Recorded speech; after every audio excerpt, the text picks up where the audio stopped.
had an email from a chap who was asking my opinion on a couple of things, including the Pod Express. So I wanted to kind of do a bit of a recap video on the Pod Express. It's something that Line 6 sent to me, I think just after the launch. It's something that I necessarily felt like I'd be using all the time.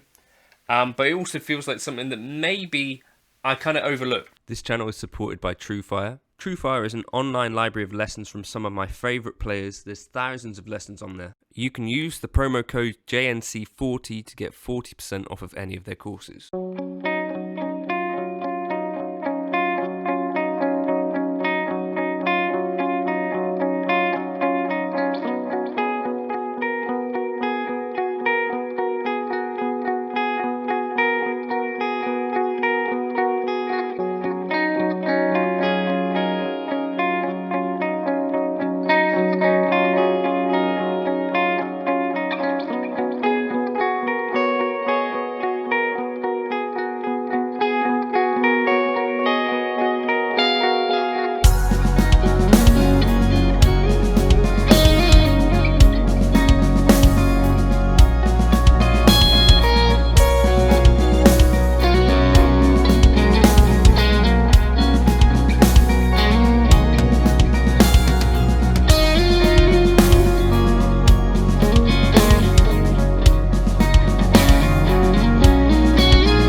Now, in that intro, what you heard here was the Pod Express, which was doing pretty much everything, and I added the blues driver in front of it. Now, I feel like, yeah, I saw some kind of videos talking about it being, you know, in their headline at least, like a toy.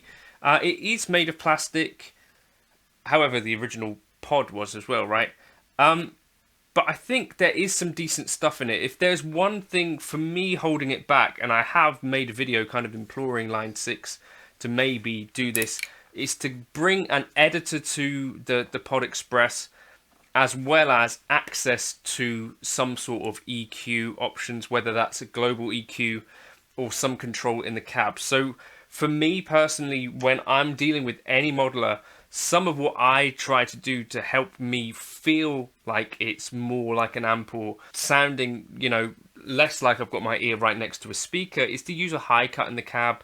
Particularly for live use, I'd be taking this potentially all the way down to 4 kilohertz. I guess I could make do with this if I had something like an EQ pedal after it, but I feel like that's kind of, you know, missing the point in some regards. Now, I guess I should try this into the ToneMaster Pro as well. So it's got some really good stuff going for it. In particular, I think the amp choices in here are pretty good. Things that stand out for me as interesting as a Friedman BE in here. There's a matchless DC in here instead of like your normal Vox type. There's the Line 6 litigator in here as well, which I use or have used quite a lot. The drive choices, I think, are maybe a little bit of a weak point for me personally, and I think in any case this might be the sort of ideal thing where it's like, right, I'll do the amp modeling, delay, reverb here, maybe the mods, but I'm going to use the blues driver or, you know, my other drives in front of it. I think it could be part of like a pretty decent little fly rig. In terms of outputs, you've got a left or mono output and a right output. So you could do like mono to front of house and then right to your ToneMaster FRFR, whatever you're using in that way. There is foot switch 3 floor volume as well, which I've done a video specifically looking at how you can get a little bit more out of the Pod Express with foot switching. There are some fairly detailed foot switching capabilities. I think, for instance, I decided that I would set it up so I could foot switch on or off the delay and reverb.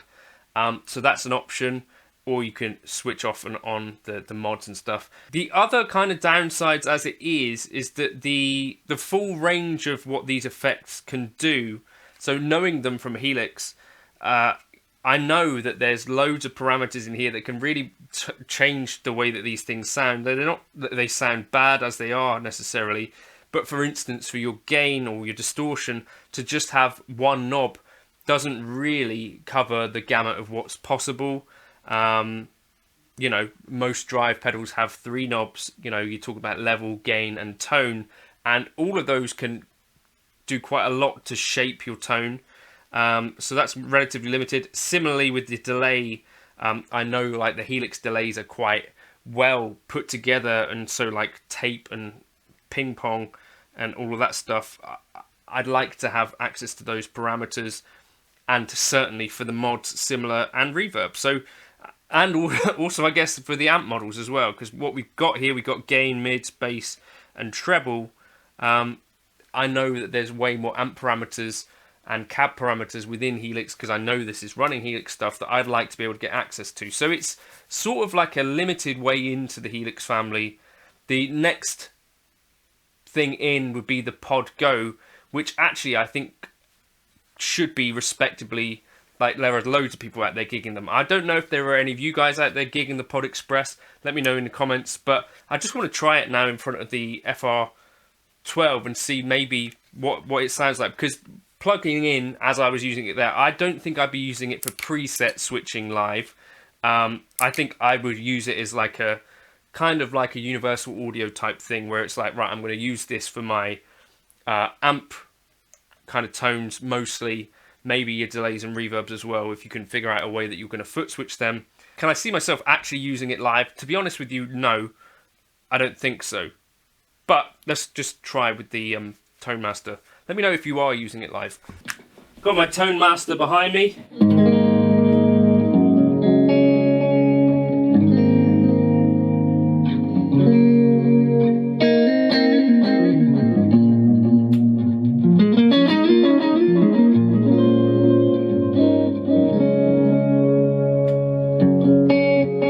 Hit the drive on the pedal. I do like the delays.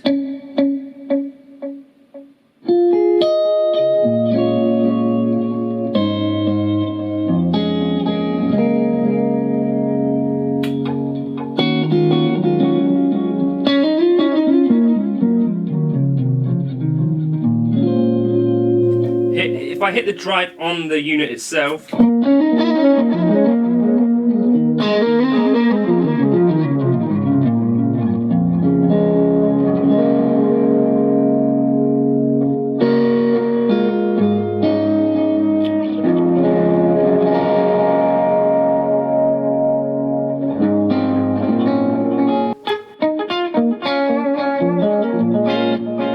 as I say, because you've got relatively limited controls like the overdrive.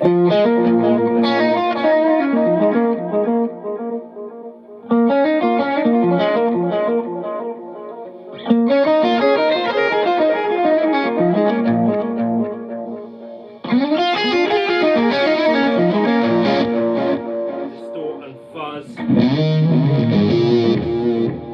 You know, because you've only got, like I said, one kind of setting for, which is just turning like one knob on the drive. It kind of doesn't get you necessarily what you need, particularly when the amps are going to be kind of different headroom depending on where you've got them set. But an external drive like the Blues driver,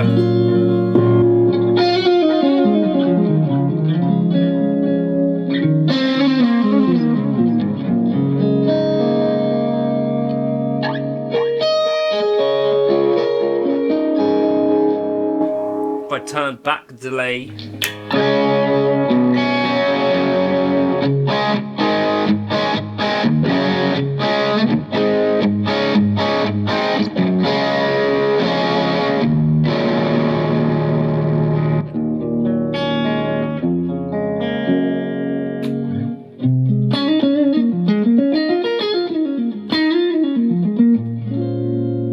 I do think in terms as a practice rig,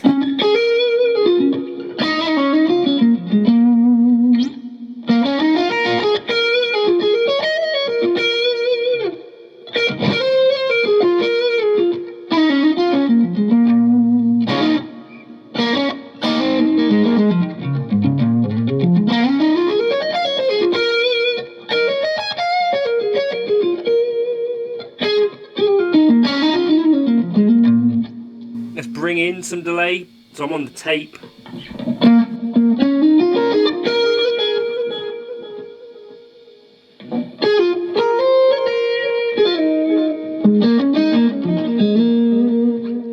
Or ping pong.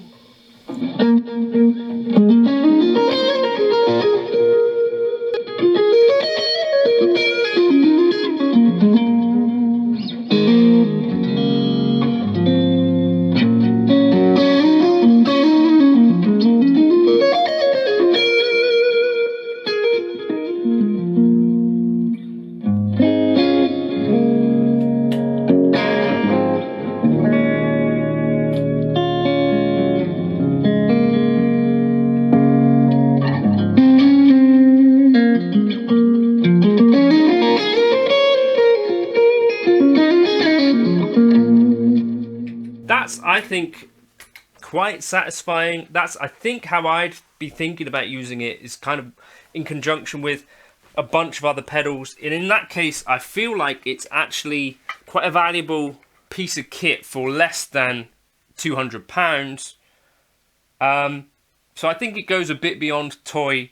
I do think if they brought out an editor and some of those extra parameters, that you could actually turn this into a really, really handy backup or practice tool. I think there could be a future where the Pod Express is even more useful than right now.